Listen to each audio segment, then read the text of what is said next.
Hello and welcome to another episode of the Expert CPG Commerce Podcast. My name is Ryan Flynn, the founder and CEO of Expert CPG Commerce, where we help brands reach more customers on Amazon and beyond. Today, I'm super excited to welcome Michael Pignatelli from OnLoop Accounting to the show. Michael's the founder and CEO of OnLoop, and what they do is they work with brands, CPG brands in general, and helping them with all their accounting and finance, right? They're a bookkeeping firm. So they're the ones that are taking the numbers to the platform, making sure they're correct, and presenting them to you so you can make actionable decisions in your business. And Mike brings some great insight today to the show in terms of what brands should be watching for and kind of what's happening currently right now in the industry. So stay tuned. It's going to be an awesome episode and don't want to miss it. And if you're a brand and you're on Amazon now and you're not sure if you're doing everything you can be doing, you're not sure if you're turning every dial, you're maximizing everything you can be doing on the platform, we'd love to talk to you. We'd love to help you. We'd love to show you what we can do. And the way we do that is by doing an actual audit for brands that look to work with us, because we want to understand the opportunity and we want to show them the opportunity that they have. So we're going to show you what you could be doing on Amazon. And all you need to do is go to expertcpg.com/audit and fill in some information. We'll get back to you whether or not you qualify for an audit, where we take an in-depth look not only what people can see on Amazon.com, right, when they go to your product pages, but also behind the scenes in terms of metrics and advertising and operations and everything in between. And we present that to you and show you what your opportunity is. So just go to expertcpg.com/audit and we'll get back to you on regards to doing that for you and your brand and showing you what we can do for you on Amazon.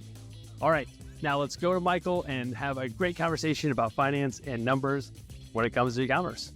All right, welcome to the show, Michael Pignatelli, to the Expert CPG Commerce Podcast. Michael is from OnLoop Accounting, the founder and CEO. Michael, welcome to the show. Thanks, Ryan. Thanks for having me on.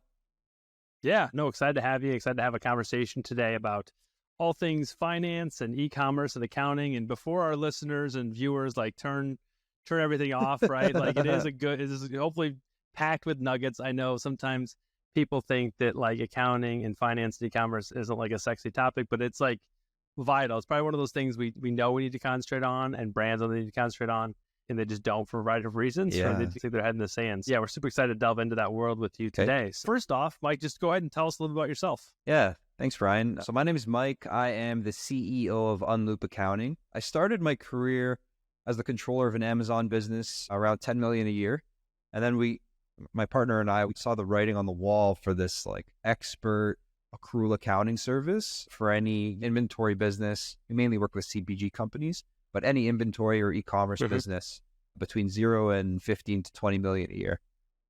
Awesome. And you're an accountant yourself as well, right? So again, you got to get the background. Yeah, I'm a chartered accountant myself. Yeah. Awesome.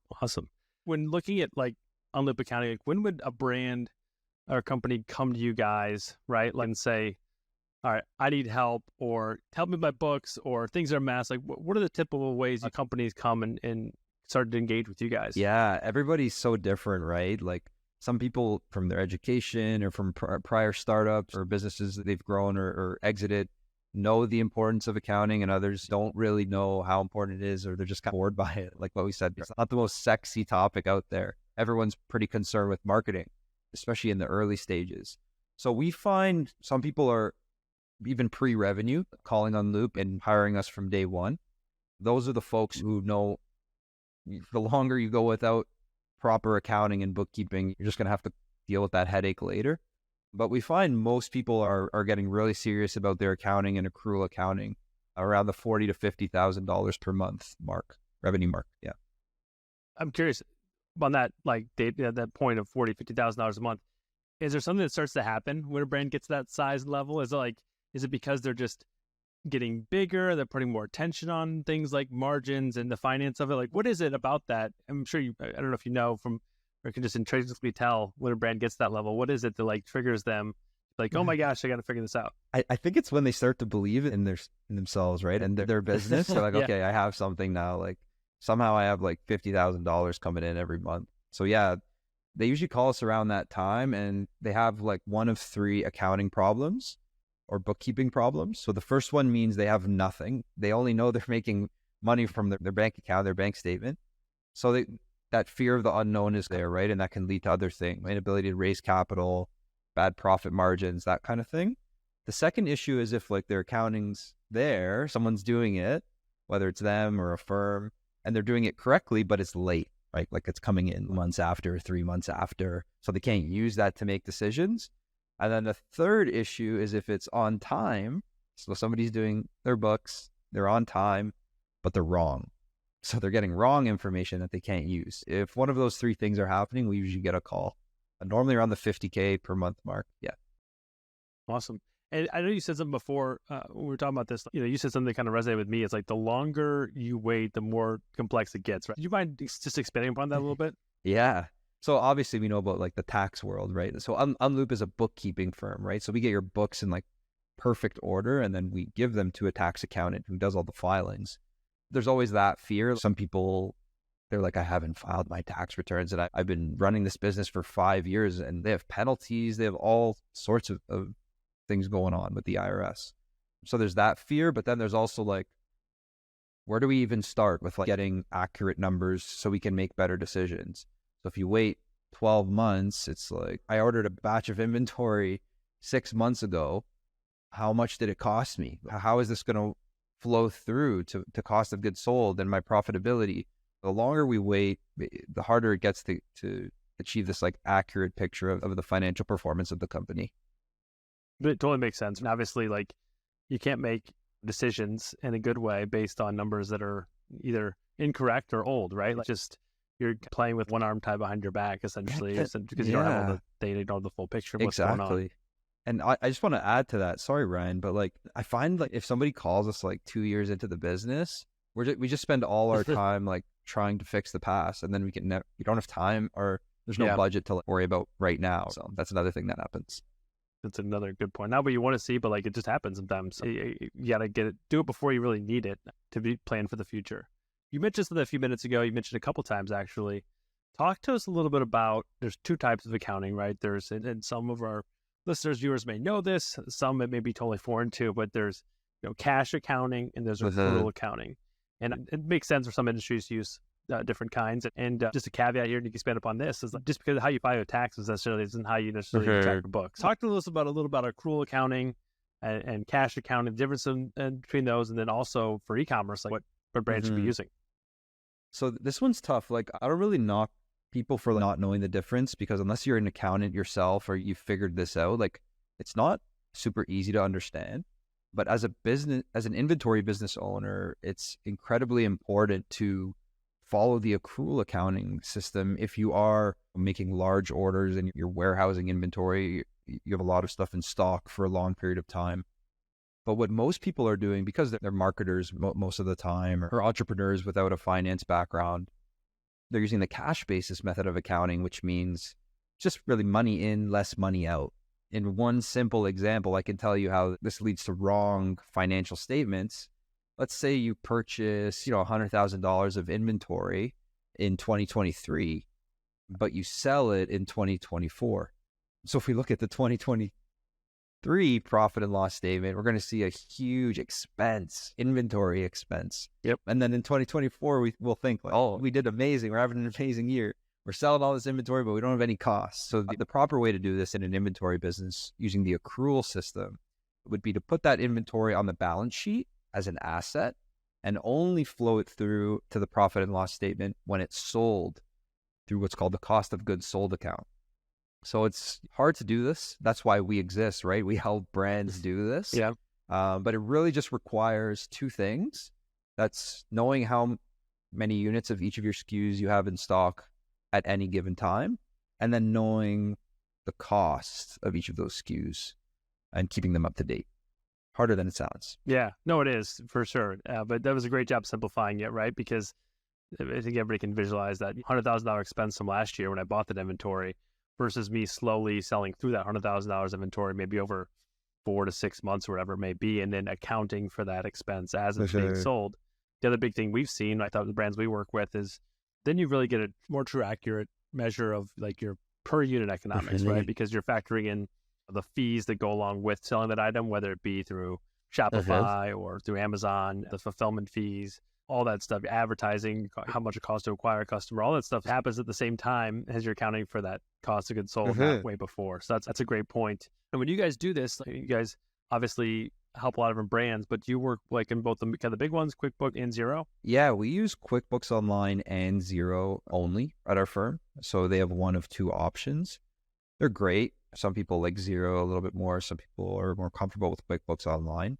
My personal opinion is QuickBooks Online is more geared towards accountants and bookkeepers, while Xero is more user-friendly for somebody without an accounting background. But yeah, we use some other tools as well to help bring in certain line items on invoices and settlements from Shopify and Amazon and get that all organized in like QuickBooks and Xero. So it's pretty. And something I wanted to ask you about, right? So you guys have OnLoop Connect now, which is essentially a piece of software, or I like to call these things middleware, not to middleware doesn't sound sexy either, but it's essentially it sits between a channel like Amazon or maybe Shopify, and then also between like your bookkeeping or your accounting software.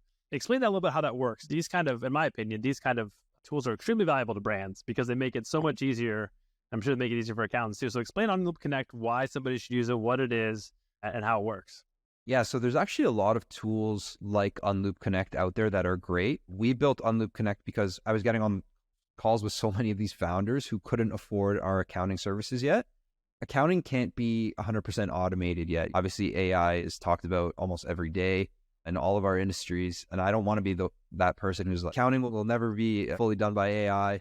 It may get there. Right now, I believe there's a big manual part to our business. There's a human component. There's a lot of trust and sensitive financial data involved. But where we can automate, we will. So that's what OnLoop Connect is. It helps really just map line items on an Amazon settlement, FBA fees, storage fees, fulfillment fees, taxes, all that stuff, and map that to an account in QuickBooks Online or Xero so that when settlements come in, we can actually group those costs to the appropriate account in the chart of accounts. Because a lot of people, what they're doing, Ryan, they're categorizing the money they receive as revenue, but really the revenue's higher, right? It's actually 100,000, and then you had 10,000 in this fee, 10,000 in another fee, and then your net revenue is 80,000. So presenting this accurately in the financial statements is really important. That's what OnLoop Connect helps achieve. And we actually launched OnLoop Connect free forever for anybody with 1,000 orders or less. So we're trying to really like help that smaller business still have accurate accounting without paying too much. No, that's awesome. The example you gave is perfect because we've seen that too with brands that just account for the disbursements from Amazon as like what their net is from the channel, and they don't account any of the fees, or if they have the worst, if they have advertising, you have a choice of having that advertising built into your disbursements, take out your disbursements instead of having it charged on a card, then it's just you don't get a clear picture. It's the biggest thing. So yeah, super, super valuable service for brands on OnLoop Connect. So if you're not using them like that now, guys, please go check out OnLoop Connect. Just every brand should be using something like that to get that data from the channels and into your books properly. Talk a little bit about like maybe other channels, right? Like I know you work with a lot of CPG brands as well, and as do we. And the nature of that kind of those industries, especially like food and beverage, where you're selling into grocery and things like that, is working through distributors. And as a big part of that, that's a whole nother ball of wax, essentially, when it comes to a variety of different things, but like accounting being one. So talk a little bit about like things you've seen happen with CPG brands, work the distributors, things that have been missed, or opportunities maybe for brands that are listening or watching to this, and maybe investigating a little bit further into those net amounts of those invoices or payments they get. Yeah, from a lot of these distributors, the amount of money they're receiving is not equal to the amount they were expecting to receive due to chargebacks for all these different reasons. So there's the cash flow management side of that, Ryan, which is like making sure that all of those are legitimate. A lot of founders don't even waste their time because they're so busy with other parts of the business and they think it's a small amount of cash, but there is money being left on the table there. So that's the cash flow management side. The accounting side, properly, you're supposed to like set a reserve fund every month for the amount of chargebacks that you're expecting, and then true that up in the following month, keep that going. So a lot of brands don't even do that at all. They want to increase their profits. I always say, like, you got to be honest with yourself, right? The numbers are what they are. Yeah. I think something that we try to instill in the brands too, something you said and before is making it a part of your process too. Not just doing it once, like from the last settlement you got from that distributor or whatever it may be, but just making it part of a continual process of looking at these things, right? Because I think that's the hardest part with growing any company is not just doing it once, but having it be a repeatable process. Ideally, something probably the founder or the owner shouldn't be doing, but handing off to either an expert like yourself or somebody else on the team to be able to do that for them. So that's just a big thing we see as well. I know this has come up. We had a great conversation about this before too, but talk to us a little bit about the cash conversion cycle and kind of what that is. And it sounds like a big, scary thing when I say it out loud, at least to me when I hear myself say it back. But talk about like what that is, why it's important for brands, and like how it can really maybe add fuel to the fire for brands. And I guess the inverse of that, make sure a brand doesn't like run out of money or isn't able to fulfill that next purchase order, that kind of thing. So talk to me a little bit about that. Yeah, that's a great topic to discuss, especially in e-commerce and CPG. Like any inventory business, your cash conversion cycle is everything. I'd even argue it might be one of the most important financial metrics. And if you solve this early on, it will just scale well for the most part. But really what the cash conversion cycle is, you could look up the equation. I'm not going to get into the equation and the math right now, but it's how quickly can you turn inventory into cash in the bank? How quickly can you make or purchase inventory, your supplier, sell it, and collect from your customers? How many days is that? So some amazing businesses, my favorite businesses, very few and far between, they have a negative cash conversion cycle. So they're getting paid faster than they can produce, which is awesome. Something that every founder, I think, should be able to calculate and then see if you can find ways to shorten your cash, how quickly you're turning over cash in your business. Maybe it's reaching out to a few suppliers and being like, hey, can I pay you 5 days later than usual or whatever it is? I'm sure everyone's asked, but if you haven't, that's an easy area to extend payment terms. And in terms of collection, like you can't really negotiate with Amazon. Other channels, look into those and check your SKUs. Which SKUs aren't moving? Are we going to order those on the next batch? So things like this. Yeah. A couple things there. The supplier thing's great, right? So if you're with a supplier for any amount of time, right? At least 6 months, a year, you have a relationship with them, right? They want to keep your business as well. So what's the harm in asking, hey, can I pay this 5-10 days later than normal? Can I extend my terms a bit? Yeah, it's kind of no brainer. And then when you talked about Amazon, right? The thing you can sometimes do with Amazon, it depends on the account, but you can request like daily disbursements. Some people wait till that 2-week window of typically when disbursements happen from Amazon. Some accounts after a certain amount of time are eligible for more on-demand disbursement, and that can just really help, right? Because Amazon holds those funds. They've always changed every few years, but now that they wait usually I think 7 days now after the order is actually delivered to the customer. They hold that in reserve, right? And so you are really waiting for a while to get those funds. But if you can speed that up a little bit too, that helps everything. That's just more cash to the bank to fuel business operations, to buy more inventory for the next time. So yeah, that's a great point. And I'm guessing that's what you guys do for your clients, right? You help them figure that out and maybe just give them some tips or ways to optimize with all these different financial metrics, we help them get it correct and then help deliver to them on time. But, it's kind of like anything in the case of accounting and bookkeeping, but with anything in life, like once you do something and calculate it and put it in front of you and it's there every day, right? Yeah. Like that alone, your cash conversion cycle, for example, it's going to get you thinking. The wheels are going to start turning.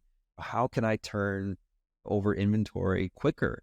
You start asking all these questions. You start setting goals. You start hustling a little more. Step 1, get the numbers right. Step 2, get into a cadence of just getting those reports on time. Whether it's through Unloop, through someone else, you do it on your own, whatever that is, just get that going. Yeah, I'm a big fan of the old adage, right? What gets measured gets managed. It's like, just put the number on paper. There's no right, no judgment-free zone, no right or wrong what that number is. Because that's the thing I think as entrepreneurs, I'm not guilty of it myself from the past of like, you hear somebody say, I have X cash to the bank, or my cash conversion cycle is this, or whatever it may be.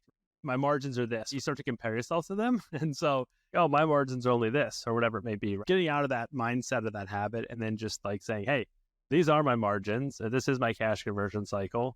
And then measuring it on a whatever period basis you need to. And then just, I say always measure something for at least you're doing it weekly, 4 weeks, or at least like 3 months if you're doing it monthly. And then, okay, that's the baseline, essentially where we're at now. And then how can we improve that going forward? So that's great. Like finance yeah. is psychological too, right? It's maybe this is the more interesting part about it, but a lot of people, because people are building in public these days, right? They're posting their bank balances, their financials. Nobody knows what's true and what's not true, right?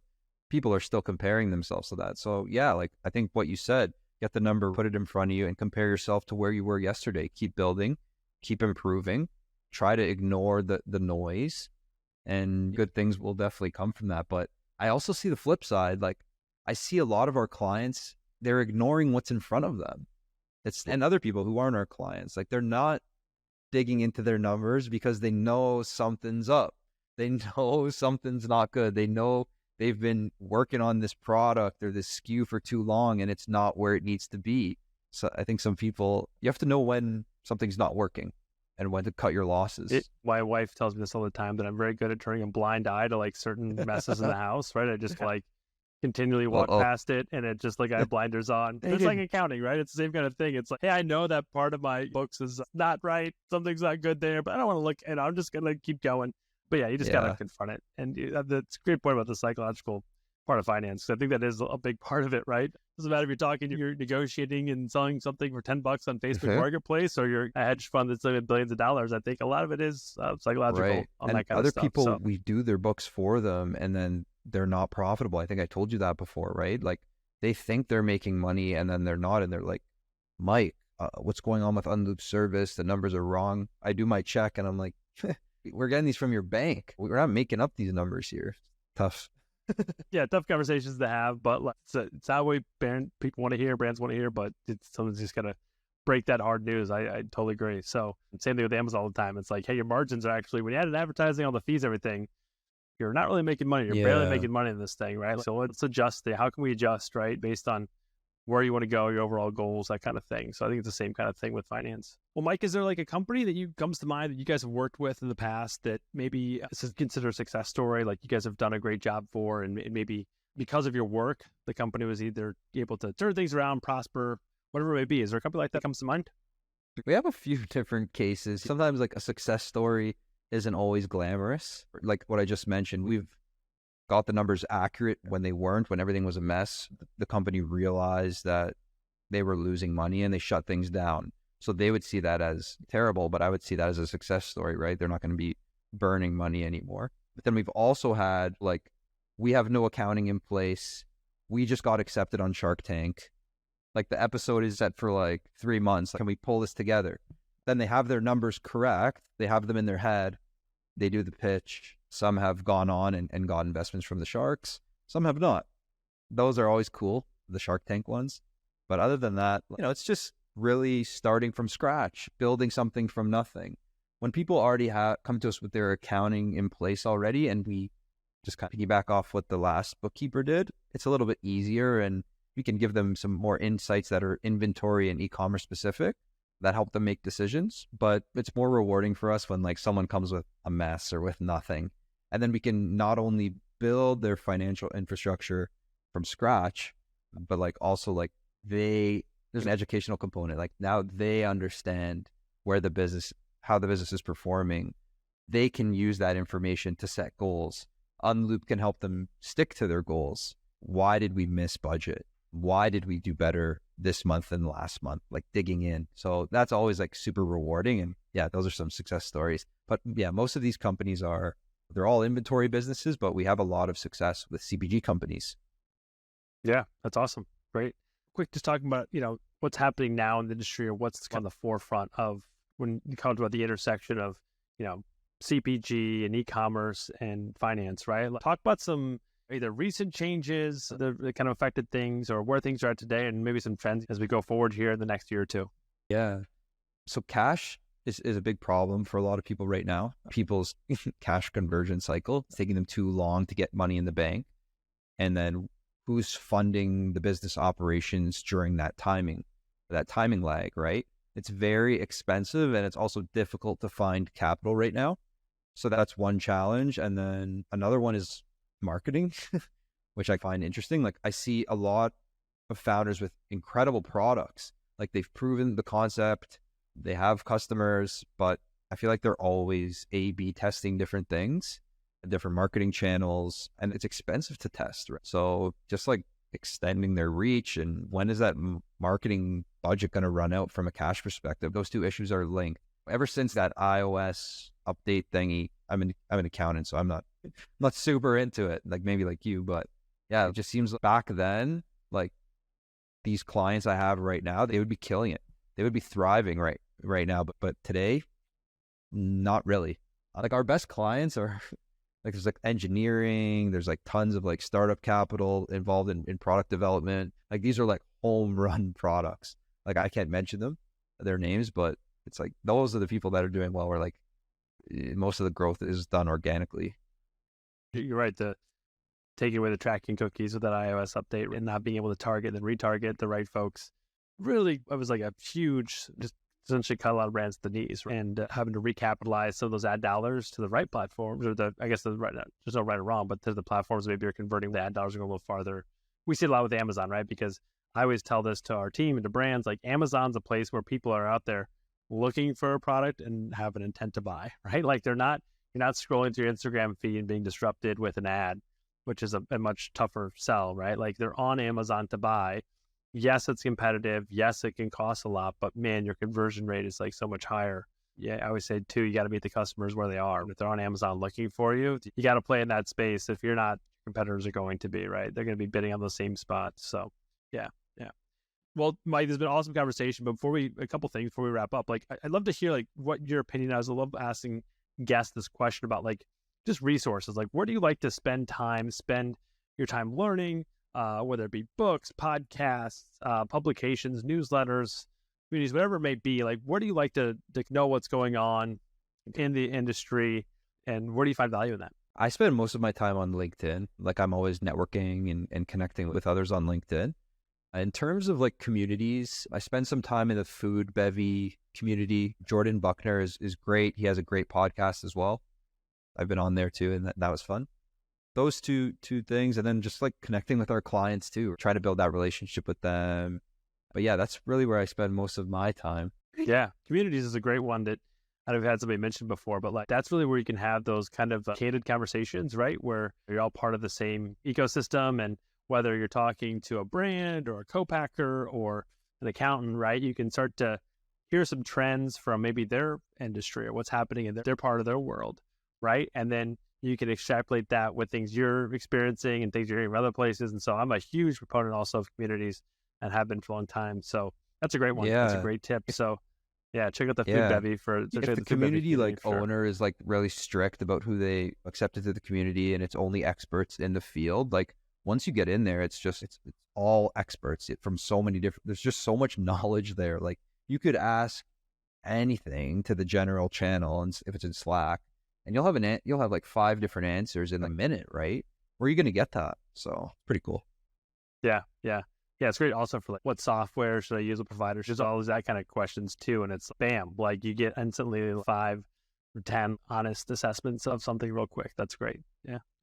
Mike, this has been great. So before we depart here, I'd love to just tell listeners where they can connect with you and find out more about OnLoop. Yeah. So you can find me on LinkedIn, Michael Pignatelli. And if you want to book a call with me, if you need some bookkeeping help or know somebody who does, or you want to try OnLoop Connect, it's totally free. Head over to onloop.com. You can book a call with me. If you just have accounting questions, I'm happy to just chat, if the commit or anything like that. Yeah, I think that's a little bit where to find me. My email is also mike@onloop.com if you want to shoot me an email. Awesome. Nice and short, right? Mike at OnLoop. Easy to remember. Well, Mike, this has been truly a great conversation, diving into some of these topics. And, we probably just covered a few basic ones or a few of the most important ones, but I'm sure there's other stuff too, especially as the world of e-com evolves that we can probably talk about. So love to have you back sometime as well. But thanks so much for being on the show today. Appreciate it. Thanks for having me, Ryan. Have a good one. Awesome. Okay. What a great conversation with Michael Pignatelli from OnLoop. Thanks so much, Michael, for being on the show.